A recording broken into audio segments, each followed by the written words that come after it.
Here we go. A father gunned down while dropping his sons off at daycare. The shooter, his wife's boss, and alleged lover. The insanity defense, a demon with a voice like Barry White and an angel with a face like Olivia Newton-John. Also, the medical mystery we've been covering was the original diagnosis for the New York teens right all along, and could it happen to your kids? Let's get started.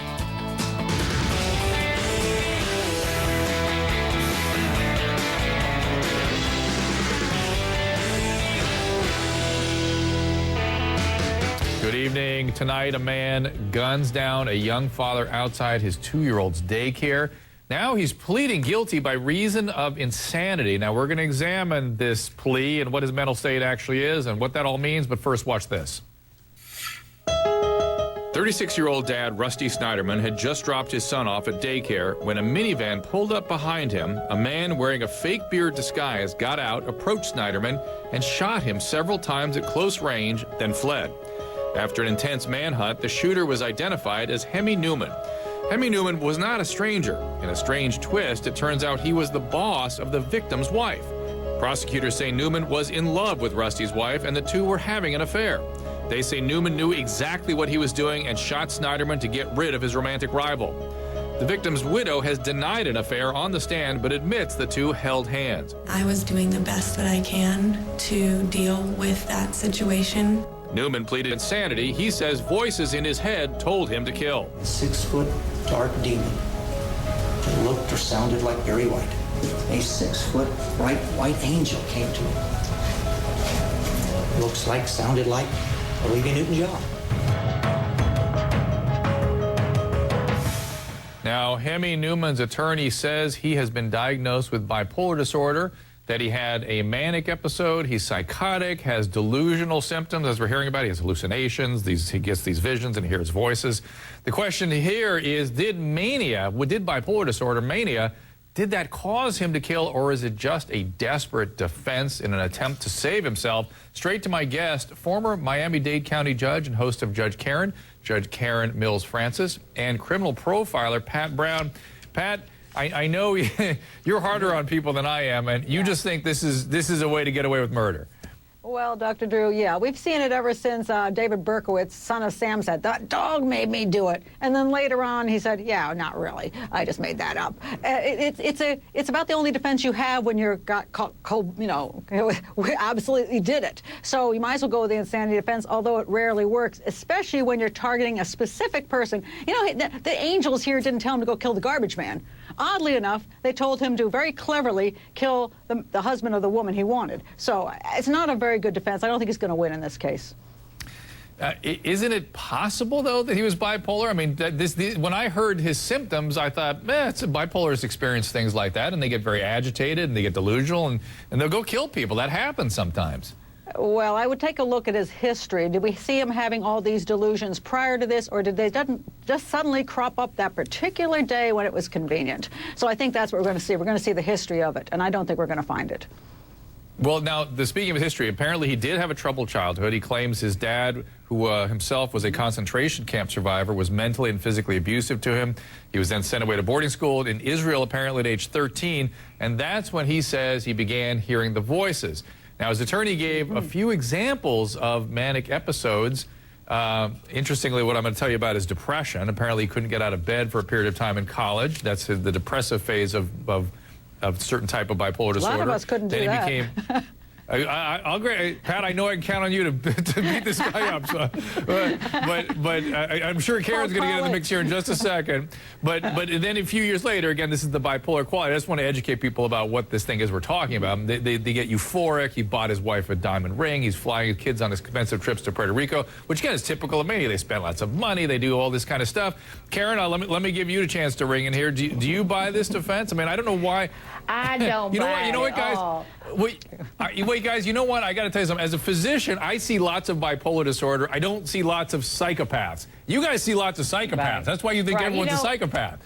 He said he sees visions. What he saw was the specter of death. This is a textbook, first-degree, premeditated murder case.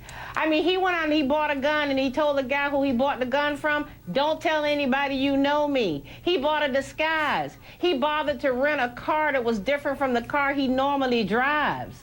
I mean, this guy planned this thing from top to bottom, and it's really convenient now that he's on trial to say, oh, by the way, I suffer from depression. Who doesn't suffer from depression? You can walk into any Barnes and Nobles or go on Amazon.com and buy books that tell you what the symptoms of manic depression are, what the symptoms of some of these other psychoses are. But I don't think that he was psychotic at all. I think he knew exactly what he was doing. And he couldn't come up with something better than Barry White. What is it? Never gonna give you up. Can't get enough of your love, baby. What was Barry White saying? Hey, Barry White was better than Olivia Newton-John. Oh, that's even worse. But I must tell you, ladies, but that's the part, I know we're laughing and it is funny, but that's the part of it that actually rang true for me. It was so random and bizarre, it's hard to think. I mean, if I were just dreaming up a bipolar defense, I would say, an angel visited me, you know, an angel, and he told me to do things. Right. People don't know enough about bipolar usually to go, to bring the bizarre quality in that's so often there with bipolar. I'm just saying. There are people, well, maybe they have good... Elvis has left the building. Maybe they have good consultants, guys. They have good consultants, done a lot perhaps. better than this. This man was on the phone with this wife. Yes. Yeah, go ahead. He was on the phone with this wife 6 different times right after he committed this murder. My question was, how did he know at what time and at what place this husband was going to be? I'm really surprised that the wife hasn't been charged with anything here. It seems really convenient. It seems really convenient. I mean, you have witnesses that say that they saw them, you know, filling up on each other. We have these emails where she's away on vacation and he writes to her and says, oh my God, I wish you were here with me. And she writes back, ditto. I mean, what does that say? They had something going on here. And another thing, can I just say one other thing?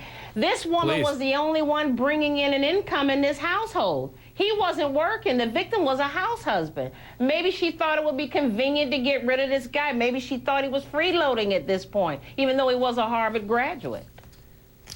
Wow, you guys think only the worst of people. I'm impressed. Well, let me give you the worst of people. This is a murder. I know you do. What's that, Pat? Well, this guy was a murderer, a cold-blooded murderer. And the second thing is, I agree with this idea about the wife because I've seen this too many times. The guy usually kills because the woman encourages him to do so, to get rid of her husband. Now, the problem with prosecuting her is you have to prove she told him absolutely to do it. And what she can do is she could hint, like, boy, we'd have a better life together if he weren't around, wink, wink. And if he's already psychopathic, he'll take her up on that suggestion if she just tells him sort of where her husband's going to be at what time. He just picks up our son at 8 o'clock. And when the school called her, and when the school called her to tell her that there was an incident at the school didn't say it involves your child or it involves your husband. She didn't even call her husband. She didn't even text her husband to say there's a problem at the school. Why? Maybe she knew he was dead already. And Karen, one last thing for you. Don't the courts look at they don't seem to care as much about history as those of us that are clinicians do. You know, evidence of psychopathy in this guy or the woman or the wife. They don't seem to look at that stuff. I've got about 30 seconds. Can you tell me? No, what they look at is what was the psychotic mind of the person at the time of the incident. This guy planned this thing out too well to a specific person, as the doctor just said, that he couldn't have been psychotic at that time. It doesn't matter if he was psychotic yesterday. Guilty. That's it. It's over. The case is done. So thank you, ladies. Coming up, people, including us, laugh when they hear this man says Barry White and Olivia Newton-John are the voices in the head.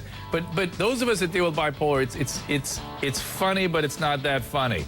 Before you write this off as a defense, as my guest just did, I really want you to understand some things about bipolar disorder. You won't believe what can trigger a manic episode and how quickly it can turn deadly. I'm going to talk to a bipolar soap star who says he almost killed his wife during a manic episode, and we have her here as well. That is next.